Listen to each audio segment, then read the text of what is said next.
शोषित वंचित समाज को उसके हक अधिकार नहीं मिल पा रहे हैं, उसका सबसे बड़ा कारण यह है कि हम लोग संविधान की बजाय धर्म के नाम पर वोटिंग करते आ रहे हैं।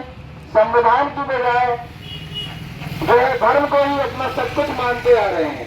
मैं ये नहीं कहता कि हमारे लिए धर्म श्रेष्ठ नहीं है, लेकिन महत्वपूर्ण बात यह है कि जिस धर्म में एक जाति के व्यक्ति को श्रेष्ठ माना जाता है और दूसरे जाति के व्यक्ति को नीच माना जाता है और उसी जाति के आधार पर लोगों का शोषण किया जाता है, और जब भी आरक्षण की हक अधिकार की बात आती है तो यह बोल दिया जाता है कि आरक्षण और आपके हक अधिकार आर्थिक आधार पर होने चाहिए, लेकिन शोषण हमें जाति के आधार पर करना है।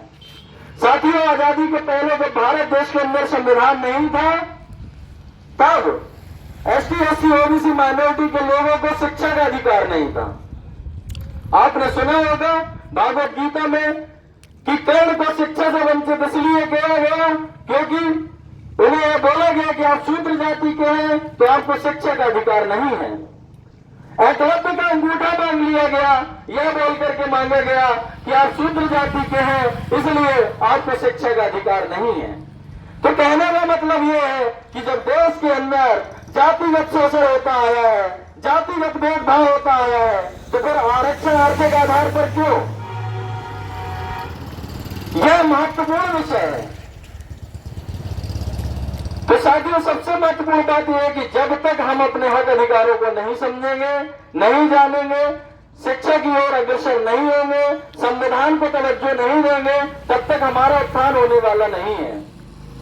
आज देश के अंदर एसटी, एससी, ओबीसी माइनॉरिटी को जो भी शिक्षा का अधिकार मिला है वह संविधान की देन है।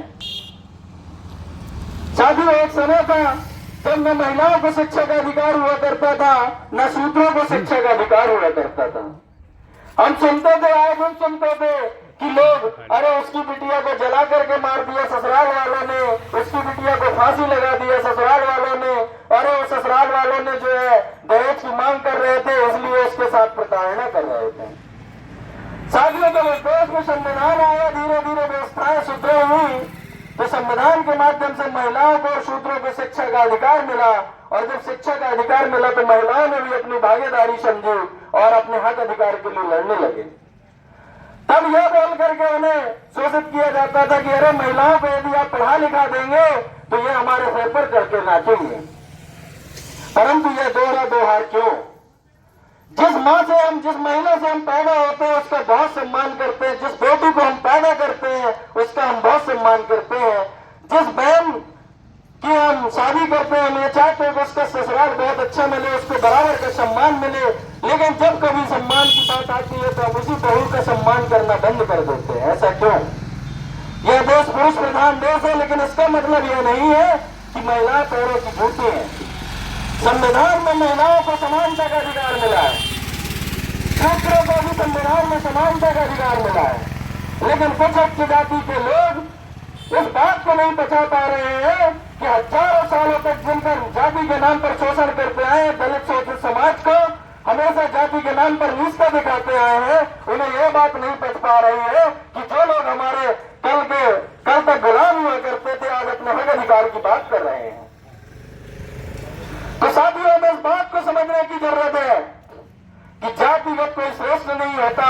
ऐसे धर्मों में भी कहा गया कि ब्राह्मण वही है जिसे ब्रह्म का ज्ञान होता है, ज्ञानी पंडित वही है जिसको ज्ञान होता है, और हम यहाँ पर जाति के आधार पर पंडित और ब्राह्मण मान बैठे हैं और उनका चरण अमृत लेने से बाहर नहीं आते हैं।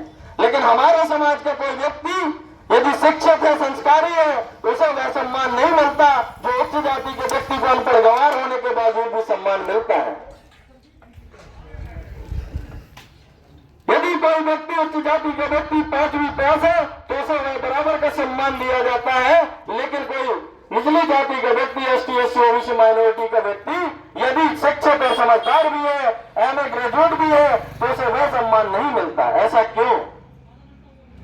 तो साथियों, मैं बार बार ये बात कहता हूं कि हिंदू मुस्लिम के नाम पर वोट करना बंद करिए, जाति के नाम पर लड़ना बंद करिए और सुदृढ़ तरीके से मजबूत होकर शिक्षित और संगठित होइए और इन लोगों का हर भरसक विरोध करिए जिन्होंने आज तक आपको नीच बता करके आपको शोषण करने का काम किया है। साथियों, हर व्यक्ति जो मानव जाति से है उस हर व्यक्ति का सम्मान है। तो हमें यह प्रण करना होगा कि जो व्यक्ति हमारे यहाँ खाना नहीं खा सकता, जो व्यक्ति हमारे यहाँ पानी नहीं पी सकता, जो व्यक्ति हमें बराबर का सम्मान नहीं दे सकता, उसे हम वोट देकर के भी अपने सिर का, अपने छाती के ऊपर क्यों बनाते हैं। हम अपने जात और समाज के व्यक्ति की बात नहीं सुनते हैं, शिक्षित होता फिर भी नहीं सुनते।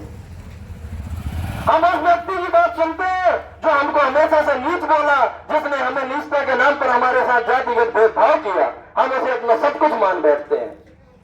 हम अपने माँ बाप का सम्मान नहीं करते, माँ बाप का चरण अमृत नहीं लेते, लेकिन वो उच्च जाति के व्यक्ति का अनपढ़ गंवार होने के बावजूद भी उसके पैर धोड़ करके पीने का काम करते हैं। आखिर यह निरंतर कब तक चलता रहेगा। तो साथियों, हमारे अधिकार को ये लोग छीन रहे हैं, अपने आप को श्रेष्ठ और उच्च जाति का बताते हैं। इनका बहिष्कार करना होगा। साथियों, वो करना सीखिए, संविधान को पढ़ना सीखिए। संविधान की पुस्तक केवल 100 रुपए में मिलती है। सम्मत प्रकाशन से मंगा करके उसका अध्ययन कीजिए, क्योंकि जब कभी आप विपत्ति में आते हैं तब आपको न्याय व्यवस्था जो है संविधान के आधार पर मिलती है, और संविधान के ज्ञाता न होने की वजह से वकील, जज लोग भी आपके विरोध में फैसला सुना देते हैं। तो हमें समझना होगा कि ये देश संविधान से चलता है और संविधान ही हमारे लिए श्रेष्ठ है। तो साथियों, मैं अंत में एक बात बोलना चाहता हूँ, ना मैं हिंदू बनूं ना तुम मुसलमान बनो, ना मैं हिंदू बनूं ना तुम मुसलमान बनो, मैं भी इंसान बनूं और तुम भी इंसान बनो। साथियों, जाति और धर्म के नाम पर लड़ना बंद करिए, इंसानियत की इज्जत कीजिए। इंसानियत से बड़ा धर्म कुछ भी नहीं है। जय मंडल, जय शंभुनाथ। क्रांतिकारी साथियों, यदि आप संवैधानिक अधिकारों, जातिवाद जनगणना, मंडल कमीशन, बहुजन महापुरुषों की वैचार की समता, समानता और सामाजिक न्याय के आंदोलन को मजबूत बनाना चाहते हैं तो हमारी आपसे गुजारिश है कि हमारे चैनल को सब्सक्राइब करें व बेल आइकन के बटन को दबाएं। वीडियो को अधिक से अधिक शेयर करें व अपनी यथासंभव शक्ति अनुसार हमें आर्थिक सहयोग करें।